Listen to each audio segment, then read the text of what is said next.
यह एक इंडोनेशियाई फिल्म है जिसे अकेले कोई नहीं देख पाया। ये कहानी इतनी जबरदस्त है कि चीन जैसे देश में इसे शूट करने की हिम्मत ही नहीं होती। आवी अभी नेवी से रिटायर होकर घर लौटा है।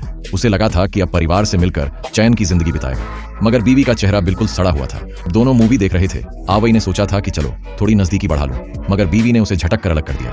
कुछ तो गड़बड़ है। आवई को समझ ही नहीं आया कि उसने किया क्या है। बहुत समझाने पर बीवी ने कहा कि रात को बात करेंगे। रात को आवई ने बीवी के साथ अंतरंग होने की कोशिश की, मगर बीवी ने कह दिया कि वो पीरियड्स पर है। लेकिन जब आवई बाथरूम गया तो देखा सोफी की कॉटन पैड्स बिल्कुल वैसी की वैसी रखी थी। आवई गुस्से में आग बबूला हो गया। उसने बीवी से पूछा कि वो झूठ क्यों बोल रही है। उसे याद आया कि लौटते वक्त पड़ोसी ओल्ड वांग ने बताया था कि उसकी बीवी कई रातें घर से बाहर बिताती है। अब आवई को शक हुआ कि बीवी का अफेयर चल रहा है। जब उसने बीवी से पूछा तो बीवी ने कोई जवाब नहीं दिया, बस चुपचाप रही। मगर अगली सुबह जब वो उठा तो बीवी गायब थी। तभी दरवाजे पर दस्तक होती है। बीवी की बेस्ट फ्रेंड आई थी। वो बताती है कि चूंकि बीवी बिजी रहती है इसीलिए वही उनके बच्चे दी को स्कूल लाने ले जाने आती है। फ्रेंड जाते जाते बताती है कि बीवी एक डायरेक्टर के साथ बहुत क्लोज हो गई है और अक्सर होटल में स्क्रिप्ट की मीटिंग्स करती है, मगर उसे होटल का नाम नहीं पता। आवई कंफ्यूज हो गया। फ्रेंड के जाने के बाद पड़ोसी ओल्ड वांग आ जाता है। रहस्यमयी अंदाज में कहता है, तेरी बीवी ने धोखा नहीं दिया, उसे किसी बुरी आत्मा ने पकड़ रखा है। आवई उसे बकवास समझकर भगा देता है, मगर जैसे ही ओल्ड वांग जाता है आवई अलमारी खंगालता है और डायरेक्टर वायो का नंबर ढूंढ निकालता है। जब उसने कॉल किया तो वायो ने कहा, बीवी को डिस्टर्ब मत करो, वो लिख रही है। आवई गुस्से में पागल हो गया। उसने प्राइवेट डिटेक्टिव को हायर कर दिया बीवी की जासूसी करने के लिए। उसकी फ्रेंड बच्चे को स्कूल से लेकर आती है। रात होती है। वो आवई को बहकाने की कोशिश करती है। अगर दी अचानक ना आ जाता तो कुछ और ही हो जाता। बाद में जब आवई दी को नहला रहा होता है तो पूछता है, मम्मी किसी अंकल को घर तो नहीं लाती? दी डर के मारे छत की तरफ देखने लगता है।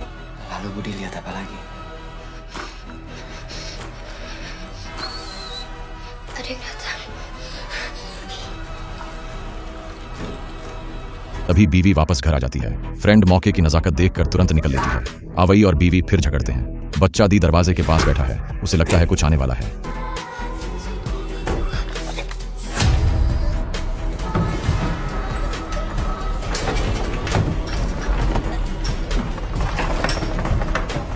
कमरे में अंधेरा है। सिर्फ बीवी की सांसों की आवाज आ रही है। दी बार बार बोलता है, शाओबेई शाओबेई। आवई डर गया। वो बीवी को बिस्तर पर लिटा देता है, मगर जैसे ही आईने में देखता है वो सोचता है शायद थक गया है।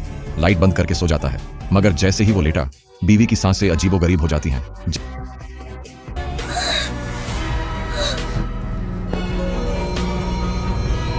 तभी डिटेक्टिव का कॉल आता है। वो होटल ढूंढ चुका होता है। आवई चाहता है बीवी को ले जाकर सामना करवाए, मगर जैसे ही मुड़ता है बीवी फिर गायब। आवई को पूरा शक है वो डायरेक्टर से मिलने गई है। वो डिटेक्टिव से मिलकर होटल की चाबी लेता है और गन लेकर कमरे में घुसता है, मगर वहां सिर्फ डायरेक्टर वायो होता है, मगर उसकी जमकर धुनाई कर देता है। जब वो घर लौटता है देखता है बीवी बाथटब में पड़ी है, टांगों के बीच तकिया दबा हुआ, पूरा बदन खून से सना है। आवई डर के मारे बीवी को बेड पर लिटा देता है। फिर दी से पूछता है क्या हुआ था। दी कंबल में दुबक गया है। डर के मारे कुछ नहीं बोल। इसी बीच आसमानी बिजली चमकती है। बीवी जग चुकी होती है। वो बारिश में एक टैक्सी पकड़ती है। ड्राइवर समझता है कि वो कोई सेक्स वर्कर है और बकवास करता है।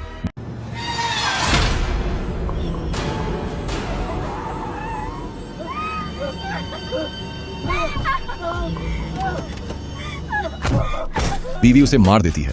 ड्राइवर मर चुका है। बीवी लाल ड्रेस पहनकर कार के आगे डांस करती है। 5 मिनट बाद वो होटल में घुसती है। डिटेक्टिव पीछे पीछे उसके पीछे जाता है। कमरे का दरवाजा खुला होता है। डिटेक्टिव अंदर घुस जाता है। कोई आदमी नहीं दिखता। अब डिटेक्टिव की नजर खराब होती है। उसके अंदर लस्ट आ जाता है। वो कपड़े उतारने ही वाला होता है कि उसे बाथरूम से अजीब आवाजें आती हैं।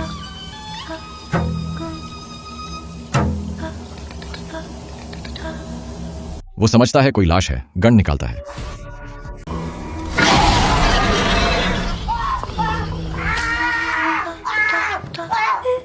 तभी बीवी उसकी आंखें फोड़ देती है और उसे बिस्तर पर खींचकर छुरा घोंप देती है। डिटेक्टिव की मौत के बाद बीवी उसके माथे को कैंची से चीर देती है। उसी वक्त घर पर आवई देखता है छत से खून टपक रहा है। वो डर जाता है और फिर पड़ोसी ओल्ड वांग के पास भागता है। वो अब मान चुका है कि बीवी भूतिया ताकत के कब्जे में है।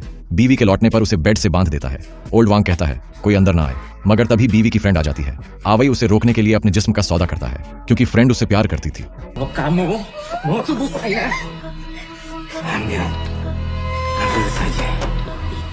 Tapi jangan ambil Rat.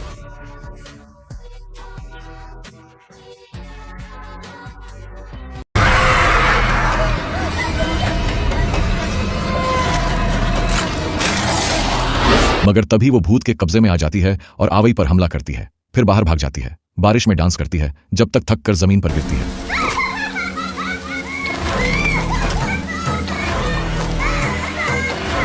वो सिर पटक पटक कर खुद को मार डालती है। अब ओल्ड वांग कपड़े उतारकर पूजा करने लगता है। आवी अचानक अंदर घुसता है, उसे देखकर पागल हो जाता है। अब दोनों में झगड़ा होता है, मगर अब पता चलता है कि ओल्ड वांग भी भूत के कब्जे में था।